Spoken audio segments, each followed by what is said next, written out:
Welcome to Refined Resilience. I'm your host, Carrie Hill, and on this podcast, we highlight the small moments that shape our journey toward greatness and remind us that resilience isn't linear.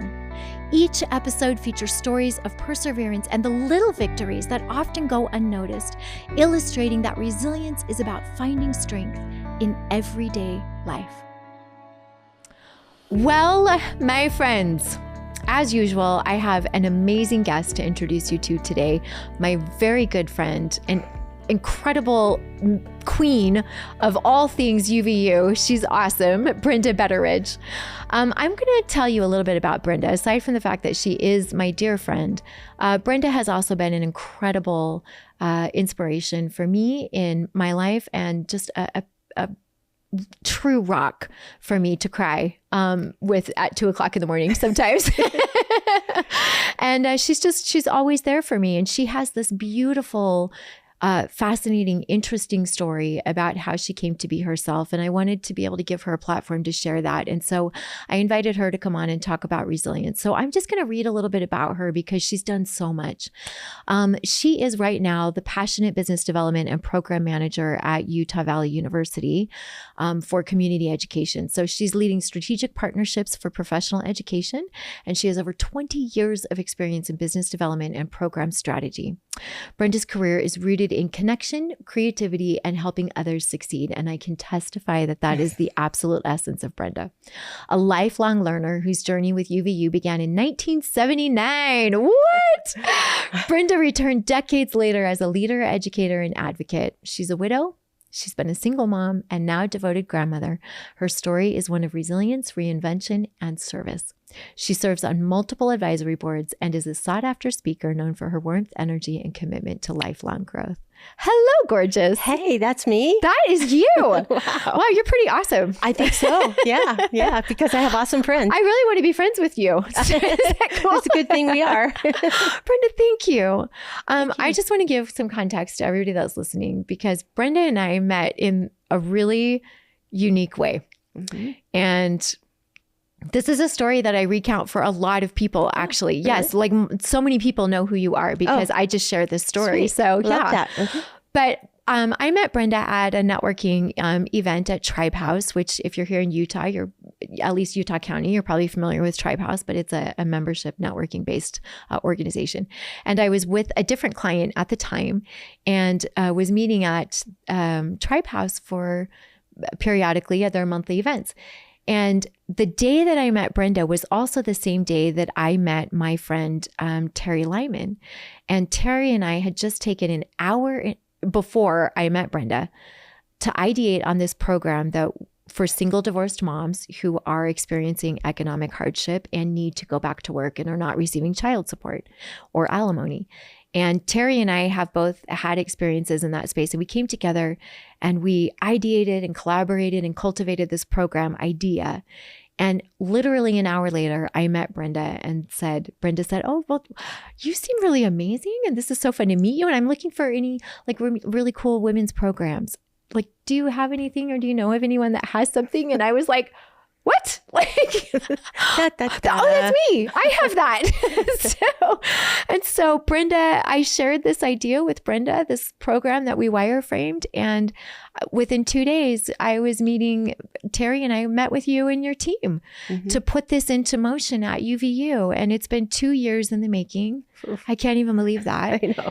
But this is a program that Brenda felt connected to as well because of your own experience as a single mom. Yeah. And I'm so proud of us for taking this. I'm proud of us for collaborating on it and growing it and taking it to UVU. And so UVU, the Community Education Department, is putting this program together. They're writing curriculum for it. And the goal is to help moms come back to work and support their families and come off of welfare, off of economic hardship. So, and not just at jobs, but at a career. At a career. Mm-hmm. Yeah. And so the goal is to work with businesses where we can basically share the applicants with business owners and they can choose who they'd like to sponsor through the program and then hire them as an investment on the other side. I'm really excited about it. Yeah. Yeah. We're hoping it's launching soon. I know. I'm planning for it. Yeah. But the whole reason I share that Brenda, with anybody, including my listeners and viewers, is because this is resilience in action. This story represents everything about me that was negative that became positive in this story, right? The ability to just take something that was so painful and turn it into something that was really powerful and purposeful, and do that with allies. Wow. It's so much more than I ever could have thought that I would have achieved if you'd asked me 8 years ago. Yeah. 7 years ago. Well, you can't imagine yourself when you're in the middle of that being this person or becoming this person. Yeah. You just have no idea. Yeah. I just went to a networking event and I met two of the most important people in my life over the past 2.5 years, you know? So thank you. I just want to say thank you. You're welcome. For everyone that's listening. Like, thank you to you for being in tune enough to pick up on the energy and say, yeah, that seems like something we could move on. It just felt right. Yeah. And it's good. So yeah. Yeah. Well, okay. So I want to give you some story time. So enough about me. Let's talk about Brenda. Okay, let's talk. So yes, let's talk about Brenda. So one of the things I love about you, Brenda, is number one, you are a resilient soul. You always, it's that smile. It's that light in your eyes that comes on. You have it everywhere, and everyone that knows you recognizes it and knows that that is your trademark, is that you show up and you connect and you bring a smile and you bring light to that room. And there's not a single thing that's said about you that's ever negative here. Yeah, I know. Isn't that a beautiful thing though, to think like you're putting that energy in the world and people are just responding exactly how they should. And so it's beautiful. So you have been through some pretty significant things in your life, and you have had to build your own journey of understanding what resilience means to you. And I really want to start this journey at the point of entry, which is like, I lost my husband. I was a mom with these kids, right? And then on and on and on. So I'd love for you to recap a little bit about you, Brenda, and how you came to be a single mom. Okay. Yeah. Well, let's say it was 30 years ago, believe it or not. I know. It was this really snowy January night. My husband was a pilot for a company in Nephi, and they flew the most beautiful high-tech airplanes. Yeah. I was out shoveling the driveway so that he didn't have to drive through the snow. It was really snowy. Yeah. Climb into bed, watching the news, and I hear a Beechcraft Duke out of Nephi, Utah has crashed in Silver City, New Mexico. No survivors. Wow. On the news, it's what I hear. And then the phone rings, and it's his good friend, Dave, who is I don't know if you know Dave from Silicon Slopes. He's the producer or the engineer for. Oh, yeah. Yeah, Tall Dave. Yes. Okay, just found out that's who that was. We lost touch Oh my for all those years. gosh, Brenda. So anyway, Wow. yeah, it was really cool. That's so cool. He called me. He said, "Are you watching the news?" I said, "Yeah." He goes, "Turn it off." I said, "Too late." Oh. And so then the whole rest of that evening unfolded where there were the police at my house and my family driving through the snow to come down at 3:00 in the morning, me calling his parents saying, "Scott's dead." Because what else do you say? Wow. And then just dealing with the aftermath. You know, I didn't sleep for a long time because when I went to sleep, I had to wake up and it started all over again. Whereas if you don't go to sleep, it's just the same pain that just keeps going instead of compounding it with new pain. Yeah. So that my kids were 6, 9, and 12. I was 32. Wow. My husband was 36. Oh my gosh. And we just moved on. You know, I don't want to say we moved on. We continued on. I would get phone calls from my son's first grade teacher, and she would say, "Tyler's in the garbage can underneath my desk. What do you want me to do?" And I said, "Is he hurting anyone?" Yeah. She said, "No." I said, "Okay, just leave him there. Just leave him. If that's how he's dealing with things, just leave him there." Yeah. If you're LDS, you'll understand this. About 3 months after he passed away, I was called to be in the Stake Relief Society presidency. It was good for me. Yeah. It got me out of my own head. Right. And then about 3 months later, I got released and put in as the state primary president. Mm-hmm. And then I was also called as a service missionary at Temple Square. Wow. And it was good for me to be serving, busy. Yeah. Mm-hmm. But I'm finding out that my kids suffered from that because they didn't have a mom. I wasn't there very often, but it was really good for me. Yeah. You know, and when I finally realized this was not the best thing for us, I was released from those callings and then just kind of continued on with life. And I didn't realize this, and you and I have talked about this, that I didn't really grieve because I didn't have time. Yeah. I have kids, I have neighbors, I have callings. And so the first time I started to try and grieve, to just kind of absorb what had happened to me, somebody would come to the door and then they'd say, "Oh, are you okay?" And I'm like, "Ugh, I don't have time to grieve." And so you and I coined a phrase together, inconvenient grief. Yes. And that's exactly what it was. Yeah. To this day, I don't think I've grieved completely. I don't want to say properly because I don't think there's a right or wrong I agree. to grief and how you handle it, or raising children. There's no right or wrong. Well, I mean, there's obviously wrong, but there's no handbook, that says this is how you're supposed to do it. And so I've never really taken the time to grieve. I was given opportunities, but then I would think, oh, the boys are downstairs. I don't want them to see me like this, because you can't just cry and be done with it. That's right. You cry and your face looks awful, and you know, and then you're just, people come to the door and they, I don't know. Yeah. So it's been so inconvenient that now it's just been so long that it was interesting, because when I met Dave, we finally figured out who each other was, because we kept looking at each other at Silicon Slopes going, yes, I know you look familiar. Yeah. And then when we finally figured it out, that was my moment of grief. Oh, Brenda. I just cried and cried and hugged him. And it was just because he was the one that arranged the military burial for Scott. He was the one that checked in on us all the time and made sure we were doing okay. And so that's been my opportunity to grieve. Yeah. Is just to relive it with someone who was there at the same time. We had just lost touch over the years. Lost contact. And so I got to find out that he's married and has triplets, and they're graduating from high school this year. And it's like, you know, so anyway, that's the first stage. I was just going to say, that's only like a little bit of the story too.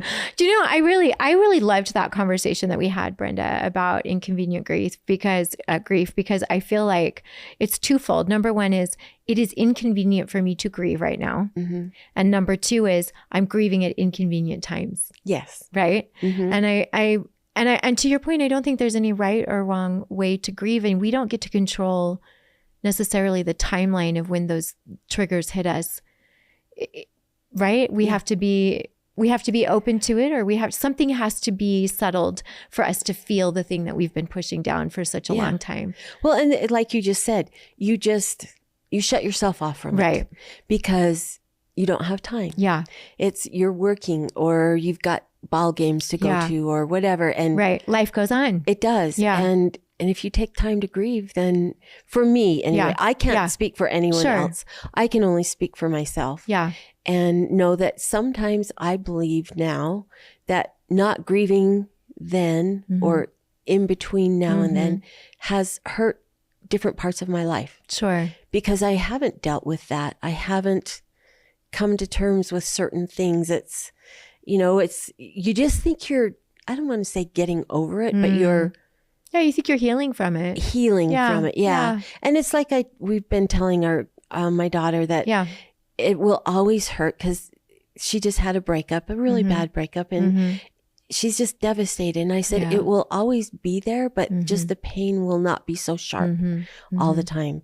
And just when we were dealing with it, and the boys were coming to terms with it, and I was coming to terms with it, we get the news do we go here now? Yeah. Well, so first of all, I just want to say, Brenda, like, you supported your kids. You did a great job of taking care of your children as a single mom. Thank you. You're welcome. And I know that wasn't easy, and there's a lot of nuances in there for your story specifically, but I want to acknowledge the work that you did for your kids and say, there's no bad or good mom in this circumstance. This is just mom that is trying the hardest to survive and thrive. And that's it. That's all there is to it. And so I just want to acknowledge and commend you for the work that you did in your family. Thank you. And I want to say ditto. Yeah. Because Thanks. I think you're very much the same. You just pick up those pieces and you carry on. And sometimes those pieces are really heavy. Yeah. And they're soaked with tears. Yeah. But then they dry out and you just keep going on and your load gets a little bit lighter. That's right. Yeah. Yeah. And then at the end of the road, you're left with a bag that has the very vital pieces that you have to deal with. Right. And you're like, oh, you're still there. Like, you mean I have to feed you? I have to feed the kids. Yeah. I got rid of this, whatever leftover stuff this is that I have to deal with. But I think it's really important as single moms, for anybody that has been through that journey, who's lost their spouse unexpectedly or through a terminal illness, and they find themselves as a single parent, which there's no divorce, the relationship was intact, and healthy mostly.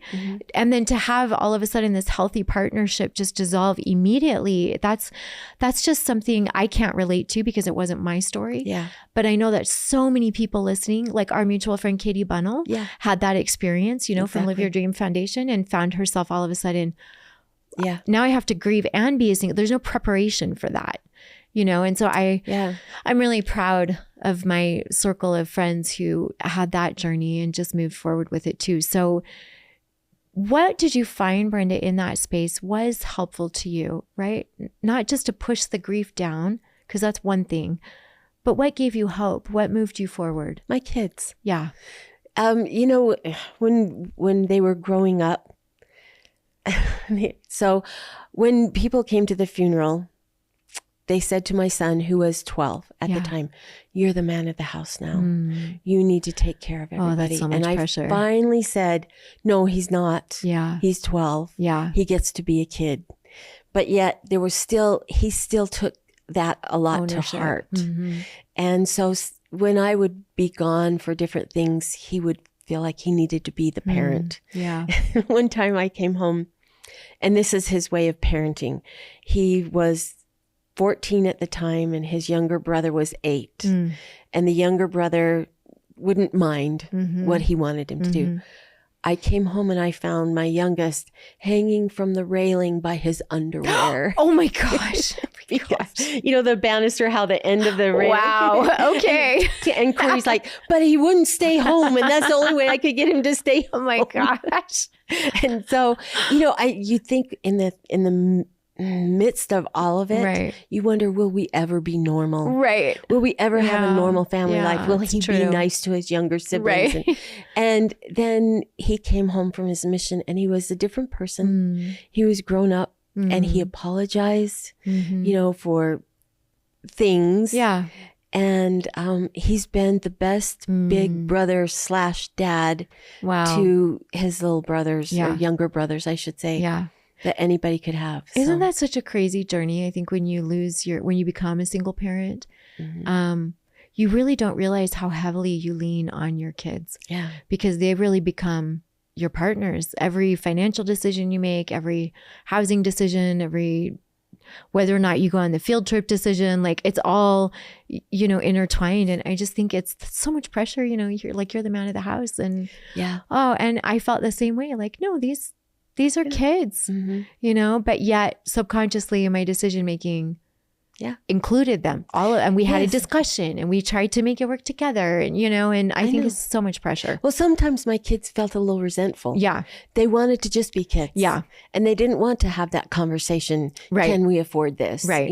Right. Or should we do this? And it's like, just let me be a kid. You decide. And then tell me what your decision is. Yeah. I think that's been the same experience.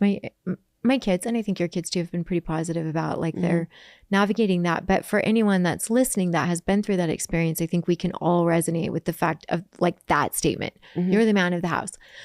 But you're not, kid. You're just a kid, right? Just go be a kid. Yeah. Well, and I literally in the middle, we're in the visitation line. Yeah. And by the third person who came up and said to him, I just went up to them and I said, no, he's not. Yeah. And at that point, I just stood next to him and I just kind of deflected those kind of comments because I didn't, but he heard them. Yeah.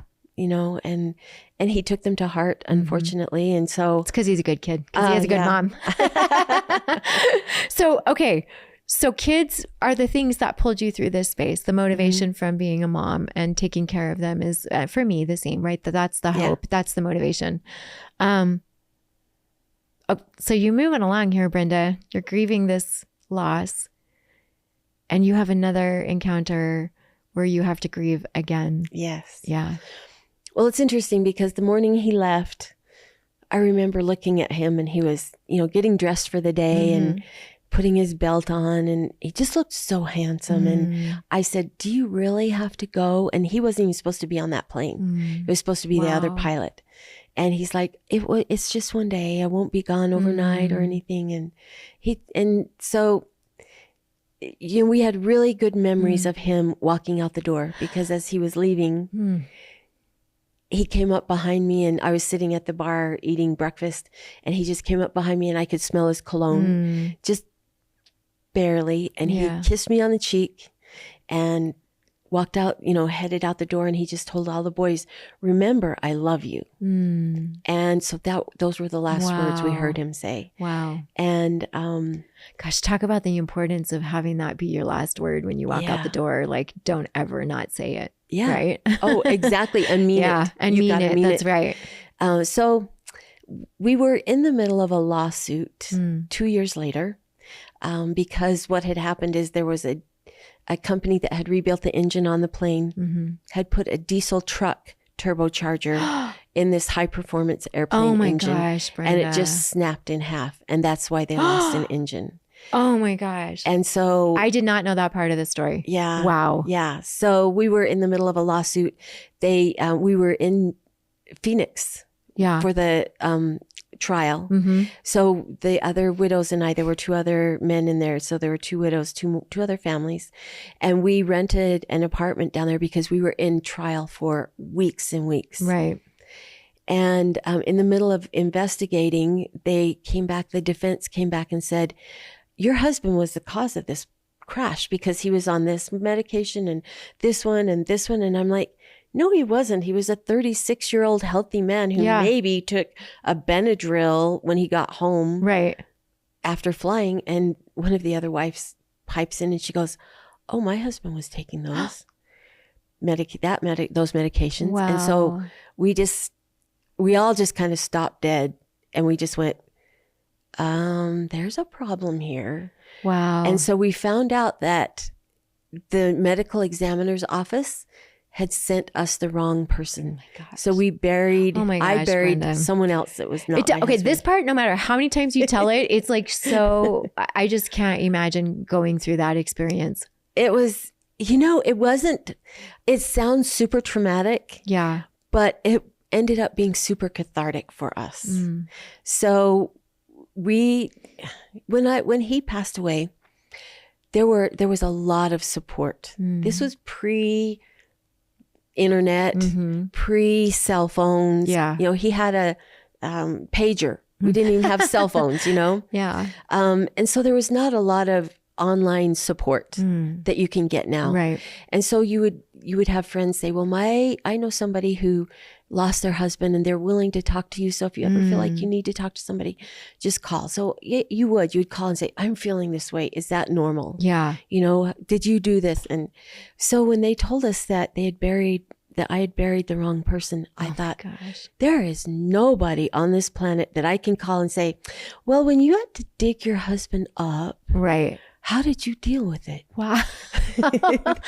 I never thought about that, but yes. Yeah. Who do you call? You don't. Wow. Call. Yeah. So I turned to the kids. Like you said, you turn to the kids to make these decisions.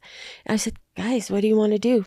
And they said, let's turn it into a party. I said, okay, how do we do that? Right. And they said, well, we'll have everybody bring a picnic and their chairs, and we'll watch them, dig them up.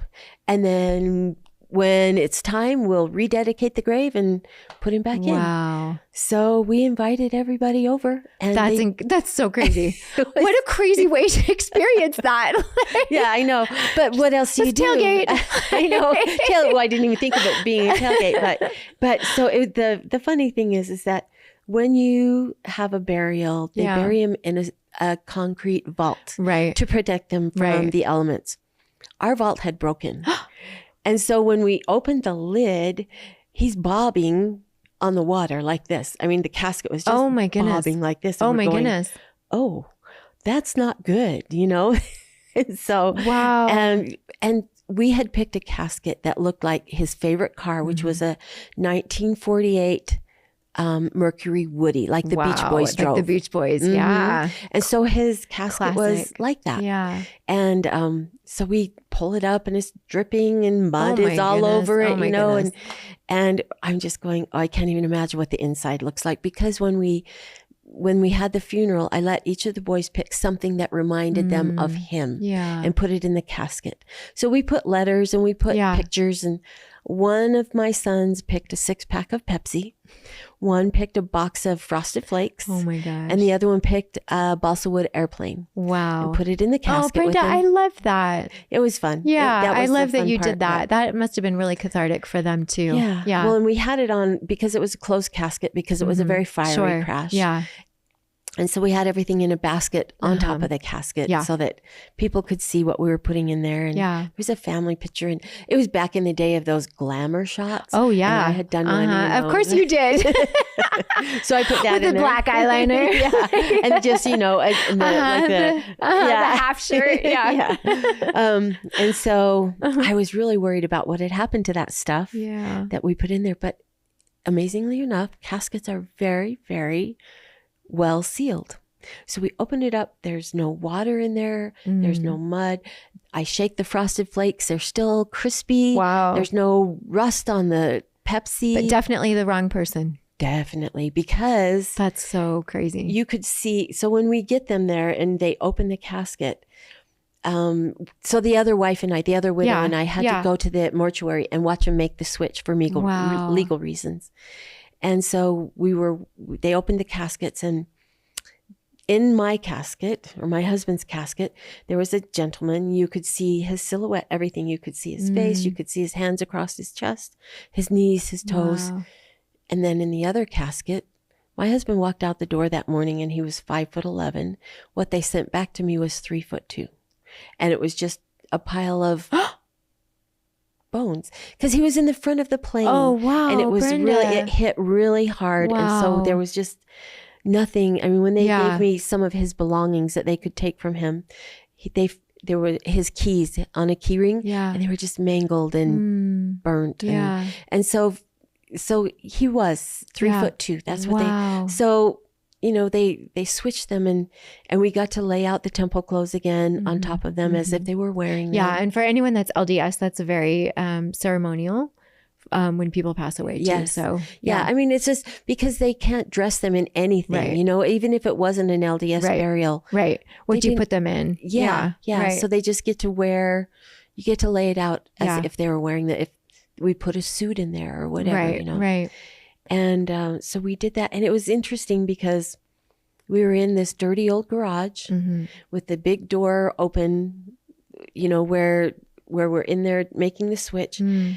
All of a sudden it starts to rain outside, and it's just, but we are inside this garage and it's quiet and it's spiritual. I don't even, it was just a reflective moment. Yeah. And it was very touching and quiet. And you could see kids running past outside because school had just let out, but you couldn't hear them inside. Interesting. They were running past, and it was a place of solitude and healing. Yeah.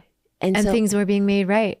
Yes. They were being made the right. calm. Yeah. So we got to, after they closed it back up, we took his casket through the car wash at the mortuary. Oh, they my had a car gosh. wash at the mortuary to get all the mud and stuff off, because while we were gone, they had to replace the vault. Yeah. And so, we went back. And the best thing for my kids is that when they were younger, when he died, they didn't get to be a part of the funeral, really, the funeral procession. Right. This time they got to be a part and carry the casket to the hearse. And then they got to bring it back and put it into the ground. Wow. And so for them, that was, I think, a big healing part. Yeah. I feel bad for my youngest son because he was just 6 when his dad passed away. And we'll talk about, oh, do you remember when we did this? And do you remember when we did this? And he surprised us, my husband Scott surprised us with a trip to Disneyland just a couple of months before he passed away. And so the older boys remember, do you remember doing the remote control boats? Because we stayed at the Disneyland Hotel. Right. And it was just one of those magical, perfect vacations.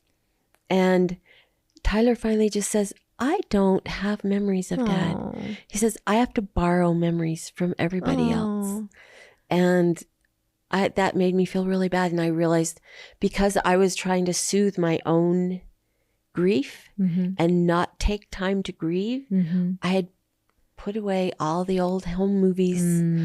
We still had pictures, but the home movies with his voice and everything like that had been put away, and I'd never pulled them out until just a couple years ago. Wow. And my youngest he's 36. Yeah. And it took me that long to pull them out. Wow. Yeah. So I'm having them all digitized and. Oh, that's awesome. So I love that. When my sister passed, a few years later, my dad compiled all of the home movies, right back in the day of the home movies for anyone that's our age. And just like you put them away, but he put them on CDs. And now we have to even update that, right? Yep. But just having that voice and seeing that person, makes her feel still alive to us, and my siblings and my kids, they know their Aunt Abby because they've seen her and they know her laugh and they know her talk. And, and so there's a lot of resilience, I think, in keeping that dream alive for the people that you loved. So Brenda, what are you doing now? Like, is part of your grieving to make these kinds of things available to your kids and to kind of reconnect with them? Or I think so, because I'm not grieving in the sense that I sit down and cry all the time. You know, I've kind of moved beyond that. And there are different things that I do in honor of him. Yeah. This year, what I'd really like to do in honor of the 30th year, because it's been 30 years. Yeah. I'd love to do a tree at the Festival of Trees. Oh, nice. In his honor, and just things like that I think just getting those videos together. Yeah. And I want to tell my kids every time I see their dad in them. I watch my youngest play with his kids and tease them. And even though he can't remember his dad, he is so much his dad. He's so much, he talks to his kids like his dad talked to him. And he doesn't even know. Yeah. So we spent some time with them. He's in the Space Force in California right now. And so we went and spent a week with him when he was promoted. And every time he acted like his dad, I'm like, you're your dad. Wow. This is your dad. Yeah. You guys, this is your Grandpa Scott, Yeah. This is what he was like with your dad. Wow. And so you're getting a little taste of Grandpa Scott. Oh, Brenda, I love that. And so that's part of my grieving, is just recognizing and acknowledging those parts of our lives that maybe we had forgotten about. Yeah. I really appreciate that. I had a couple in here, Connor DeLynn, who's a speaker, and his fiance, Bree. And Bree lost her little son when he was like 2. He drowned. And we were talking about the grieving process for her and what that looked like for her, and she said, it's interesting.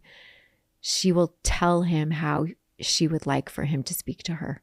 Show me this. For them, it's butterflies. Give me butterflies. Show me butterflies, And it was so interesting because the realization that you could actually say to the person that you lost on the other side, I need you to talk to me like this instead of sitting there hoping that you could hear them. It was just such a beautiful like aha moment for me. And I said, my sister loves sunflowers. And they texted me after the interview and said, we saw 2 sunflowers today. Isn't that interesting? And I just thought, what an incredible power that when you do start to have that reconnective process, there's friends of mine, I'm sure you have friends too, that have said, I feel closer to my dad or my mom or my kid or my grandma, or now that they've passed on, I feel like they're with me all the time. I feel them stronger now than I did when they were present. Yeah. And I just think that's such a beautiful thing that we allow ourselves the gift of reconnecting with them and recognizing them and honoring them. And in like they honor us, right? That's my opinion. Well, we need to have this talk with my sister, because she says, you guys have all had your moments with mom, because my mom passed away 10 years ago. Yeah. And she says, she hasn't spoken to me yet. Yeah. And I'm like, okay, you just told me I need to tell her, you tell mom how you want her to talk to you. Yeah. I just had never thought about it before. And I thought, what a beautiful journey to resilience that you both go on then. The other person that passed away and you're in that space becoming resilient together. You've both lost each other. It's not just you that lost the relationship, right? It was also Scott. He lost you. So walking that journey together, it was never more, I never even thought about that until that interview. And I just thought, wow, I have a whole new look on grieving, what that can be, what it can be, Yeah, because everybody has their own way. Right. And there's no right or wrong. Right. Like we said. Yeah. You might wish it was a little bit different, right? But the way you grieve is just who you are. Just you. Yeah. And I think for, part of grieving too, Brenda, I think is allowing people within your own family to grieve so differently. If your son wants to be in a garbage can under the desk, like that's what he's going to do. Right. And allowing that room, not trying to fix it all the time for people that you've all just lost something irreplaceable.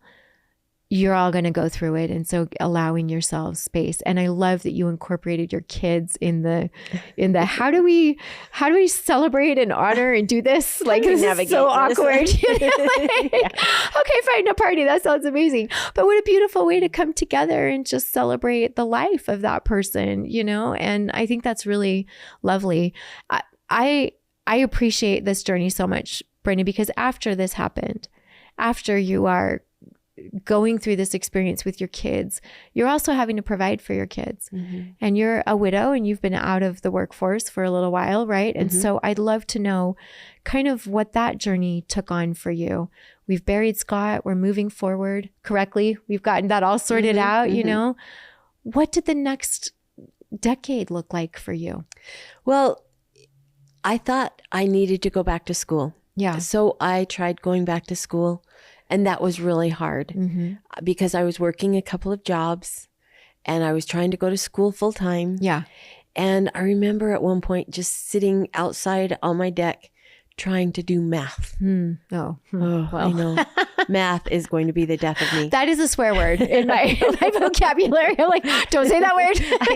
I know. It's like I'm doing Alex. And if you know, Alex, right, yes. Every kid knows Alex. They're like, ugh. I know. But it's the only thing that's getting me through. Right. It will get me to the point where I can just kind of bypass them. Yeah. But, I sometimes lost myself a little too much in outside activities because it helped soothe the pain a little bit. Sure.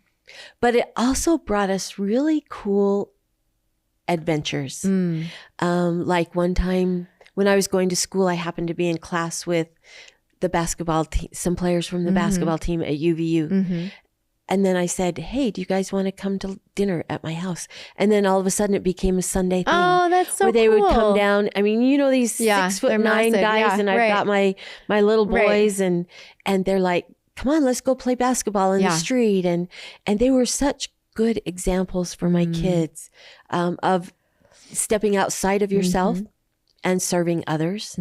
I worked at Provo Theater Company. I was the marketing director there. Oh my goodness. And that those people there, just the actors, the directors, the executives, they just embraced us. And I would take my kids with me, and they would show them around, and they would have them be a part of things. And we would have to be ushers and concession people. And my kids are like, "You're putting us to work. I'm 7 years old." Right. Yeah. It's like, yes, you're learning how to work. That's right. And so it was just, but I firmly believe that lifelong learning helps deal with grief and helps you overcome that, because you're thinking about things you're outside of yourself. Yeah. You have to think about a path that is something other than grief. That's right. And just dwelling on what is going on. And you can make a new path for yourself. My first class that I took at UVU was a speed writing class. I didn't even know that was a thing, but I didn't want to take shorthand. Right. I mean, that was back in the days when it was shorthand and speed writing. But then, then I was doing psychology, and nope, don't want to do psychology. What about criminal justice? So I started doing criminal. Oh no, that's not for me. How about, I don't know, marketing? And but I was working, I was a consultant for scrapbook memory company. But I love that you were curious, Brenda. Like, I loved that you stayed in a place of curiosity about yourself. Regardless of the motivation, you did it, right? And that took you places. And I think that's not only applicable to if you're a widow or a widower, it's also applicable to just aging in general, to stay curious about what a new pathway could look like for you at this stage in your life, right? Whatever stage you're at. And to know that there's still life in you. There's still hope, and learning is part of that experience. It is. Yeah. And everything you do gives you experience. That's right. Whether it's, learn, if you work at a restaurant, you learn how to cook. Right. Or if I was a consultant learning how to preserve memories. But that took me into public speaking. And right after Scott died, I all of a sudden became the face of this company that I worked for, because we were all about preserving memories and the reason why it's important to preserve your memories. And so I was going to places and being the keynote speaker. And the very first time I did that, I got done speaking and I went out to my car and I wanted to call. The first thing I thought was, "Oh, Scott, I've got to tell you." And I'm like, oh gosh, I can't call you. Yeah. I can't, it was anyway. So, but that leads you to the next thing on your way to wherever you want to go. And I never really had traditional schooling. I didn't finish school, but I had experience. Yeah. And I would do everything I could, whether it was a community ed class or it was taking a class here or there at UVU. I was even on the team with Crucial Conversations when it came out in 2002. I forgot about that. We've had that conversation. Yeah, that's and awesome. That was really fun to put that on the New York Times bestseller list before it was even came out. Yeah, and that was really fun to be, and now to see where that's at. Yeah, but it's just all those little bits of experience have all just kind of accumulated, and I was in a really good place to start a career. I was traveling with this company. I was doing all kinds of things. Our kids were all growing up and we were just ready to leave, let the last one fly the nest. And we were thinking, oh, we can go travel. We can go do all this stuff. And then my stepdaughter passed away. And we got our granddaughter to raise. So you'd been remarried over this course of time? Just a very short time. Yeah. So I was a widow for about 8 years. I decided I wanted to kind of raise my kids. So they were in high school before I remarried. Yeah. I remarried an amazing person who took my kids and said, "Look, I don't want to be your dad. I'm not going to try and replace your dad. But I will be here for when you need me." Yeah. And so he's been really, really good for them. Yeah. So we went, like I said, we went from empty nest to diaper bag. I gave up the career that I had been building towards, and stopped to raise this child. Wow. And okay, I'm just going to tell your audience, be careful what you wish for. You might get it, because I raised 3 boys and I just wanted a girl so And you bad. got one, your granddaughter. Oh my gosh. Yeah. But she's been crazy fun and crazy hard. and all of the crazies that are wrapped up in raising a girl and emotions and all that kind of stuff. But it was, so then when I stayed home with her. Then when she went to school, I started working at the elementary school and just kind of followed her through elementary school, doing fun jobs, you know, teaching PE or teaching computers or whatever. Yeah. As a specialist, you know, I didn't have a degree, but I got to be with these cool kids at Mount Lover Elementary. I was a grizzly, you know, and I learned new things just by teaching them. And then when she got into junior high, I'm like, okay, it's time for me to not keep following her. I don't want to go to high school. Right. Yeah. I want to do high school again. And so that's when I started at UVU. Yeah. And that's where kind of a whole new path has started. Yeah. Because I'm going back to school, working full time. Yeah. Working more than full time. Yeah. Do you know, one of the things, Brenda, thank you so much for sharing that, because I think there's probably a lot more people that have experienced that journey than we think, right? In our and in our state, even just in our local community, I think that probably happens a lot. And I really have always admired your grit to just go and just get it done. And like we were talking about earlier, like deal with the pieces. I'll deal with the major ones later, but like I'm going, right? I'm going to move forward. And whenever you speak about your experience with UVU and your journey to be able to work with them, it's really moving, because I think for women specifically who have lost spouses who have been their financial provider, their rock, right? And now they're having to figure out how to navigate being a little bit older with maybe no insurance. I mean, we have no idea what that experience is like, right? But the varying variables, if we can say that. But you know, and they're trying to figure out, how do I have to go back to work to support myself. Who am I even? What do I do with this stage of my life? And where am I going to work at for this stage of my life? You know? And so number one, thanks to UVU for employing a single mom, you know, what used to be a single mom, you know, but someone without who is an education, a formal education. Yes. Someone who's created out of experience a pathway for themselves. And I love that about you, because that's me too. You know, it's like everything that I've done, any place that I've worked, it's been me, just the experience of being proactive and building something on top of something else.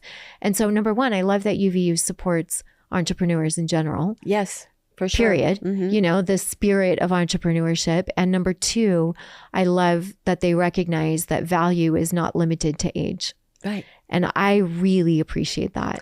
Well, and Governor Cox has signed an order that says what he would like to see organizations do is not require a degree, right?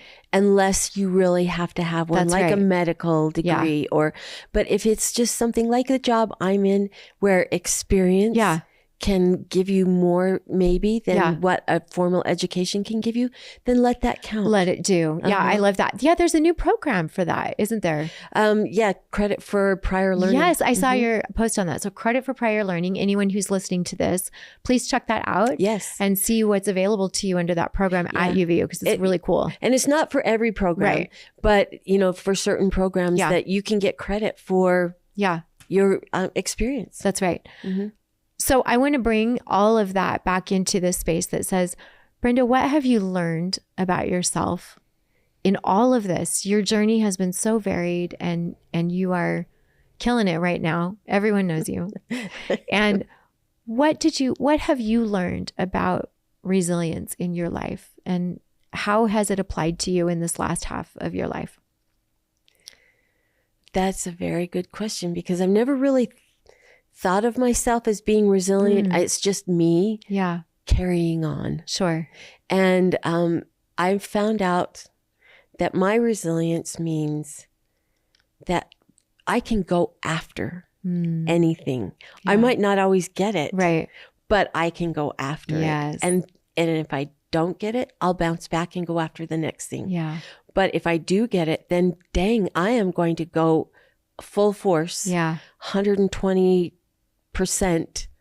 on whatever I get, because I don't want anybody to look at me and say, oh, she's just that poor widow who had to struggle through life, and then she gets the scraps of whatever's left. Right. I'm going to take whatever you're not going to live in scarcity. I love that. That's so beautiful. Ooh, say that again. I don't remember what I said. You said, I'm going to take what I want. It was so powerful. I'm going to take what I want. I'm not going to take the scraps. That's right. Yes. And I love that. I think sometimes we succumb to the lowest part of the journey, right? And we associate ourselves with the lowest part of the journey, even though we might be doing other things to pull us forward.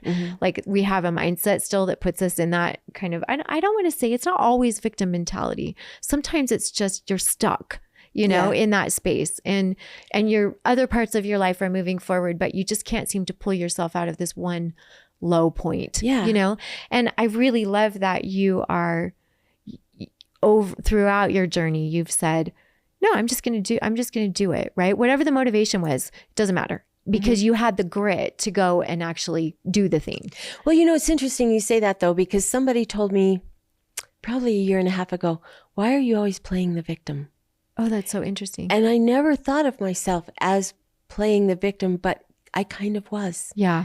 And I used it to further myself. And I'm like, I don't want to be the person who relies on victimization to move ahead. Right. I want to move ahead because of my own strengths. Right. And not because I'm blaming somebody else. Yeah. Yeah. Or I don't want to be held back. Right. Because I'm blaming someone else. Right. It's going to be my own fault, and I'm going to fix it. Yeah. Yes. But I think what a good person, whoever that was, to raise that to your attention, and just be like, hey, just calling this out. We need friends like that. Yeah. We need really good friends that are kind. We've talked all the time about Curtis Morley, right? Like in his kindness versus nice. And we need kind people to pull out the patterns within us. Like, look what I've noticed this thing. I'm just going to share this with you. Hopefully it will be helpful. Yeah. But Brenda, I don't know. I struggle with this sometimes because I think that we want to associate prolonged pain, staying in prolonged pain, as a victim mentality. And I don't think everybody that stays in prolonged pain is a victim that has that mentality. And I'm just thinking through this with you right now. But my thought is just like, I don't consider myself to be a victim. I think I have a narrative that has driven me to be more motivated, similar to you. Who else is going to do that for me? You're the only one, Carrie. Yeah. Okay, cool. So I'm not a victim of the circumstance, but I am still feeling the outcome of someone else's choices in my life. Therefore, I have to feel that and understand that that was painful because I am a victim, if you will, of that decision, right? Or a I don't know, byproduct. Yeah, yes, collateral. I'm collateral, right, for that situation. So I can feel that while I can move forward in other parts of my life, and I can use that experience to fuel whatever I want to change going forward, right? So I think that's really sorry, audience. I'm just discovering this in my own head right now, but you know what I mean? Yeah. I feel like there's a difference, and I think when we start to age, we have a little bit of wisdom in us that says, I can see from a third party, right? My third party lens is a little bit more broad right now on who I am, who you are, what this is. And that's where the magic starts to happen in that resilient space, in that curious space, is that now you can start being curious about yourself and what you can do. Yeah. Right? Yes. Well, and that's oh my gosh, I was in an abusive relationship for a while. And that once I got out, I had the strength to get out. I took my kids, we got out. But now I can see that kind of stuff. It's like you said, the lens, right? And I have the widow lens. I have the abused lens. I have, it's, and I'm using my lens, I hope, lenses for good. Yeah. Because you can help people. That's right. Because sometimes when you're in the middle of it, you don't see what's happening. And you're not kind enough to yourself to say, I don't deserve this. That's right. And so something else that I really love that you just said is, when I can see that I can help people. And I think as we age, I'm not going to tell you how old I am, but as we age, I'm sure if you go back and listen to a podcast, you'll find the age, but we're just going to leave it. You know, mine either. So, but I think as we age, we forget, if we don't stay curious and we don't stay resilient in that space, and aging is in of its own like little resilient, you know, cocoon. It has its own journey of resilience as you age, right? But I think when we lose curiosity, we lose the understanding that the wisdom that we've gained has a place in the world, right? When we don't stay curious about ourselves as we age, we lose momentum, we lose purpose in the world. And I think that is also something that we can be aware of and say, no, I have to preventative resilience, if you will, right? I want to stay curious about myself so that I can offer my wisdom to people. You know who's an incredible example of this is Mary Crafts. Oh yeah. Do you know? Yeah. Like, love. And Mary just is like, what? I'm bringing my A game to every single one-on-one conversation that I have with anybody in the world, because I know what it's valued at. Yeah. And you're welcome. Right. Right. Yeah. It's funny that you say that, because, you know, she's a master of transformation. Yeah. And she can be whoever she wants, whenever she wants. And we were in a fashion show together. Yeah. And that was a fun post, by the way. It was, So she was really, I saw so many different sides of her. Right. And I'm like, Mary, who are you? But she's just who she wants to be in the moment. Anytime. That's right. Yeah. And it doesn't matter what anybody else thinks. I'm just going to be who I am. Yeah. And I read a book the other day. It's called The Let Them Theory. Yeah. Have you read that? No. Is that Mel Robbins? Yes. Let Them? Yeah. Oh my gosh. Yeah. That was transformative. I haven't read it yet, but everyone says it's amazing. So it's on my list. I got it the day that it came out. I just happened to be at Barnes & Noble and they were stacked a mile high on the counter. And I'm like, oh, this looks good. I'd never heard anything about it.